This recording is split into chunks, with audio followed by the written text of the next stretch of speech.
Define epithelial tissue.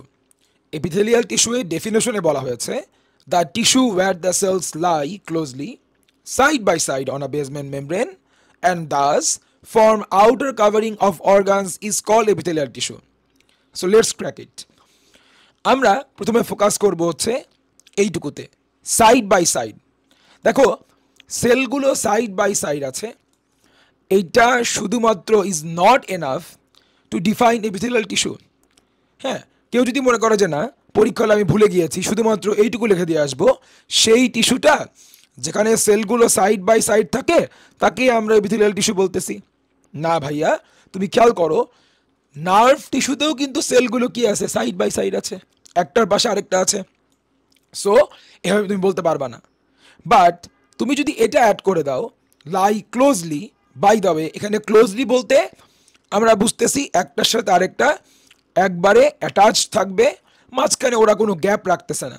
তুমি খেয়াল করো এই যে এই সেলটা they are lying side by side without any gap. So সেলদের মাঝখানে কোনো গ্যাপ রাখা হচ্ছে না, ওরা একবারে ক্লোজলি আছে, ইন ক্লোজ কন্ট্যাক্টে আছে, এবং ওরা অফকোর্স সাইড বাই সাইড আছে। এখানেই তো নার্ভ টিস্যুর সাথে ও হচ্ছে আলাদা। বলেন, যা দেখতেছি আমরা তাই বলার চেষ্টা করি। নার্ভ সেল দুইটাও নার্ভ টিস্যুতে আমরা যদি এখানে দুটা সেল আপাতত ড্র করেছি, এই দুটা সেলও কিন্তু সাইড বাই সাইড আছে, বাট ওদের মাঝখানে there is a gap, right? That's it. কিন্তু আমরা এখানে কিন্তু এপিথেলিয়াল টিস্যু এর সেলদের মাঝখানে কোনো গ্যাপ আমরা রাখি নাই, তাহলে আমরা এটাই বলবো side by side and closely. এইবার আরেকটা জিনিস খেয়াল করব, এখানে যতগুলো সেল আমি এঁকেছি সবগুলো সেলের নিচে একটা কমন একটা বেস ড্র করা হয়েছে। খেয়াল করব এটা কিন্তু একটা সেল, পাশে এটা ইন্ডিভিজুয়াল আরেকটা সেল, এটা আরেকটা সেপারেট সেল, এটা আরেকটা সেল, বা সবগুলো সেলের নিচে একটা কমন বেস দেওয়া হয়েছে, যেটা কিন্তু নার্ভ সেলগুলোর নিচে দেওয়া হয় নাই, যেটা কিন্তু মাসল টিস্যু এর সেলদের নিচে প্রোভাইড করা হয় নাই, যেটা কিন্তু কানেকটিভ টিস্যু এর সেলগুলোর নিচেও প্রোভাইড করা হয় নাই। So that is a good important character for the epithelial tissue, right?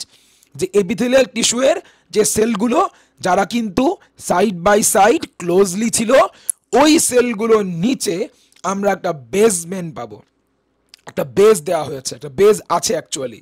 So একে আমরা বলতেছি বেসমেন্ট মেমব্রেন। তাহলে এই যে অন আ বেসমেন্ট মেমব্রেন, একটা বেসমেন্টের উপরে, একটা বেসমেন্ট মেমব্রেনের উপরে সবগুলো সেল থাকবে, এবং এভাবে করে সবগুলো cell side by side closely on a basement মেমব্রেনের উপরে থেকে আলটিমেটলি কি করবে? লেকচার 1-এ ভিডিও 1-এ বলেছিলাম এপিথেলিয়াল টিস্যুর কাজ হচ্ছে আমাদের বডিতে যে অর্গানসগুলো আছে, ইন্টারনাল বলো আর এক্সটার্নাল বলো, তাদের বাইরে কাভারিং ক্রিয়েট করা। আমরা এটাই বলেছিলাম লেকচার 1-এ ভিডিও 1-এ যে সবগুলো টিস্যুই আমাদের বডিতে যে যারটা বেসিক টিস্যুস আছে সবাই কিন্তু কোনো না কোনো একটা স্পেসিফিক রোল প্লে করতেছে। এর মধ্যে থেকে ওয়ান্স এগেইন কানেকটিভ টিস্যুর কাজ যদি হয় বডি পার্টসগুলোকে কানেক্ট করা, মাসল টিস্যুর কাজ যদি হয় কন্ট্রাকশন এক্সপানশন এর মাধ্যমে বডি পার্টসগুলোকে মুভ করানো, নার্ভ টিস্যুর কাজ যদি হয় আমাদেরকে বিভিন্ন জিনিস সেন্স করতে হেল্প করা, এবং লাস্ট অফ অল আমাদের এপিথেলিয়াল টিস্যুর কাজটা হবে আমাদের বডিতে যে অর্গানসগুলো আছে তাদের বাইরে কাভারিং বানিয়ে দেওয়া। সো প্রোটেকশন হেল্প করতেছে, কাভারিং ফর্ম করতেছে।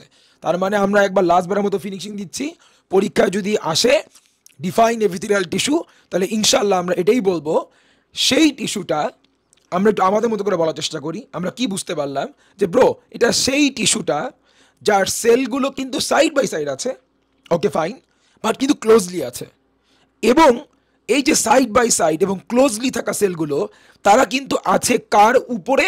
একটা বেসমেন্ট মেমব্রেনের উপরে।